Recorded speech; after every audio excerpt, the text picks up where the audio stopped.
pun amin turun nggih iya monggo ndherekaken monggo Setya Tuhu ya Setya Tuhu gandeng iki akeh waranggana sadurunge nduk niki aku tak nyuwun tulung salah siji waranggana aku tak nyuwun tulung Mbak Eka prihatin sih ya nduk karo jumeneng kene monggo yo kene Setya Tuhu kene monggo yo cek yo mlaku nah nek iki sing jajari gen Mas Uncek liyane do ngalika Cocok, aja ganggu keluarga sehat. Kok keluarga sehat toh? Yugi sehat-sehat kabeh kok.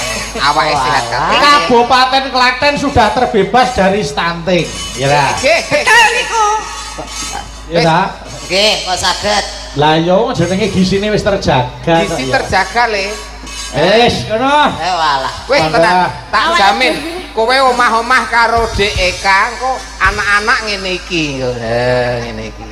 Maksudnya tremos. Oh ya. Apa anak-anak gendul karo tremos ya. Yo kayo ta?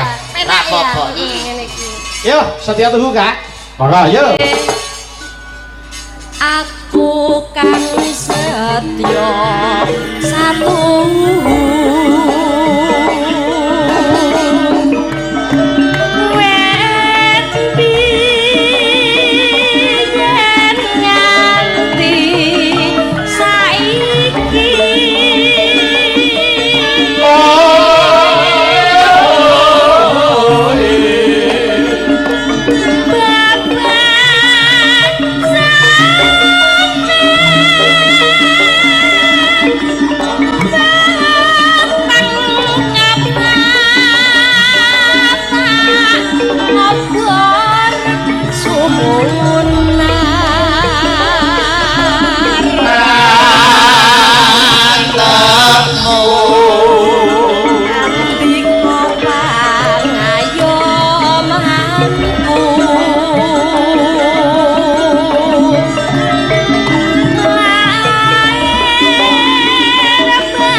bablas memanik digarap irama jaranan penyuwunan saking bapake Azam Pundungan Juwiring. Nggih, engko sing nembang nduk niken.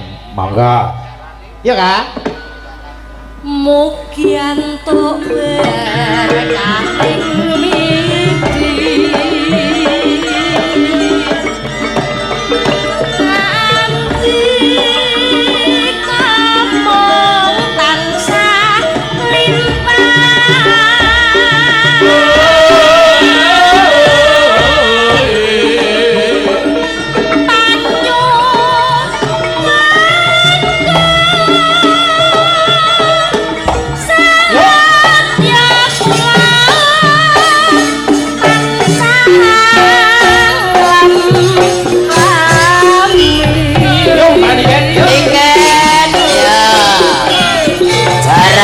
Samboyo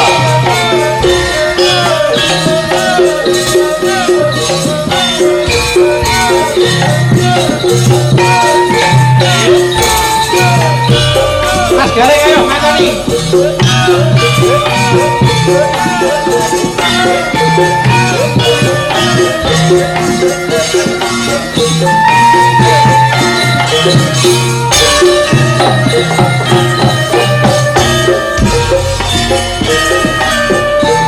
Mong sliramu kang dadi mani ing kalbu pindaratno samatan malena lengmu kiyatan saeling senadyan adoh rasaku tansah sumanding rinto wangi aku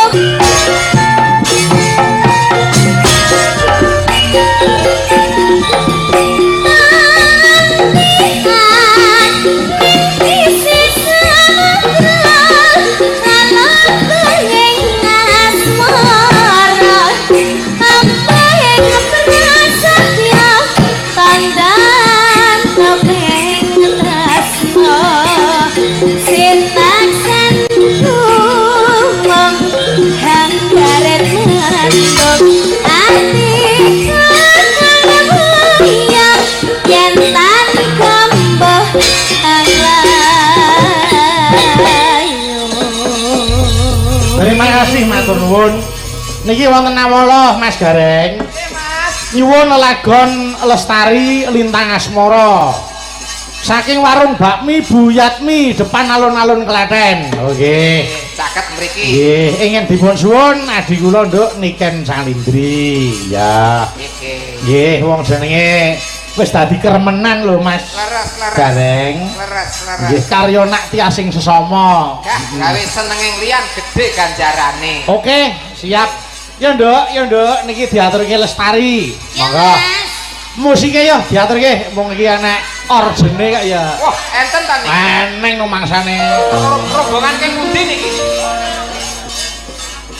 Saka ngendi to Mas? Saking iki bala Klaten. Saking pundi niku? Kok kaya tau kenal rombongane sapa iki? Saking pundi Mas Gareng? Saking Disuwun ki pirsa tenan aku ora ngerti tenan. saking pundi? Karangdawa, Mas. Oh, Karangdawa. Karangdawa niki Karang Cendak.